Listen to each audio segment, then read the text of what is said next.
Elisabeth. Bonjour Cécile, bonjour à tous. Oui, et vous voulez parler de l'hôpital public, le plan gouvernemental annoncé hier. Oui, alors je ne vais pas me risquer à juger la pertinence de ce plan. Oui. En général, je pense plutôt que le carnet de chèques ne peut pas être une politique, notamment pour l'école. Mais il faut dire que l'hôpital public a vraiment été, notamment après 2008, la première victime des coupes budgétaires.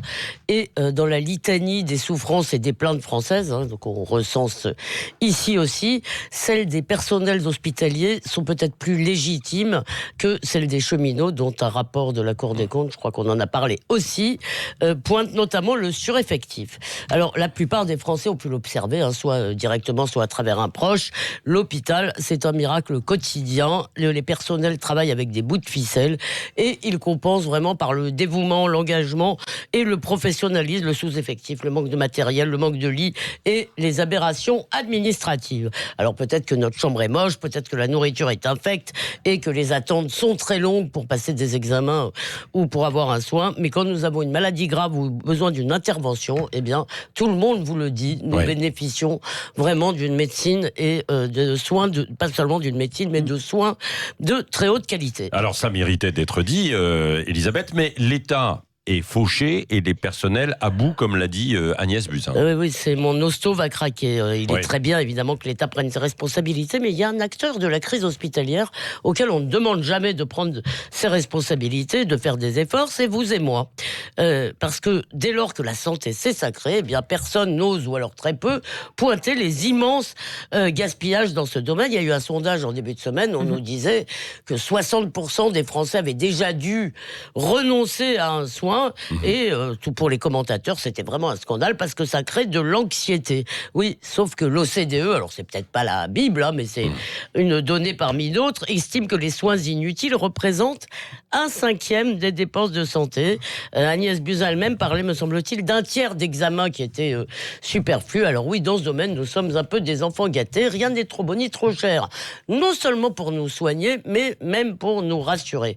Alors, il faut faire attention, bien sûr, parce que cette situation globale masque d'immenses disparités territoriales et sociales. Il y a des gens qui ne peuvent vraiment pas se soigner parce que c'est trop loin, parce que c'est trop cher, et d'autres qui vivent entourés d'une batterie de docteurs. J'en connais. Nos villes, vous savez, sont peuplées d'hypocondriaques. Alors c'est pas eux quand même qui asphyxient l'hôpital. Eh bien, directement un peu, si. Ah bon ? Eh bien, de la même façon que l'université absorbe en bout de chaîne, si vous voulez, tous les chocs et toutes les défaillances du système éducatif des niveaux précédents, eh bien, l'hôpital qui se trouve au bout de la chaîne médicale, il doit compenser toutes les défaillances de la médecine de ville. Et celle-ci ne peut pas bien jouer son rôle, par exemple, dans le traitement des affections chroniques. Hier, il y avait une tribune de chercheurs, d'économie de la santé dans le monde, et il parlait d'un système il le dénonçait, d'un système hospitalo-centré. Alors, bien sûr, il y a la responsabilité de nos planificateurs des années, des décennies précédentes qui n'ont pas été fichus d'anticiper nos besoins, de sorte qu'il y a vraiment un manque de médecins. Mais l'une des raisons de l'engorgement de la médecine de ville, qui donc aboutit à l'engorgement de l'hôpital, eh bien, c'est aussi nos incessantes demandes concernant nos petits bobos et toutes sortes d'examens. Et à mon avis, l'un des facteurs de ce gaspillage, eh bien, c'est le tiers payant généralisé. Au lieu de le réserver à ceux qui en ont vraiment besoin, qui ne peuvent pas débourser pour leur santé avant d'être remboursés, eh bien le système nous dit « Oh là là, ne vous fatiguez pas, pensez à ces ennuyeuses questions d'argent, ça n'a pas de prix, nous ne voulons pas savoir combien ça coûte. » Alors vous savez sans doute que pour les médecins, ça a été une très mauvaise affaire en termes de statut, parce que les gens les considèrent un peu comme des fonctionnaires. Donc moi, je crois qu'il faut commencer par supprimer le tiers payant. Bon, voilà, c'est dit. Elisabeth Lévy, son regard libre, vous pouvez commenter, être d'accord, pas d'accord, évidemment, vous commentez.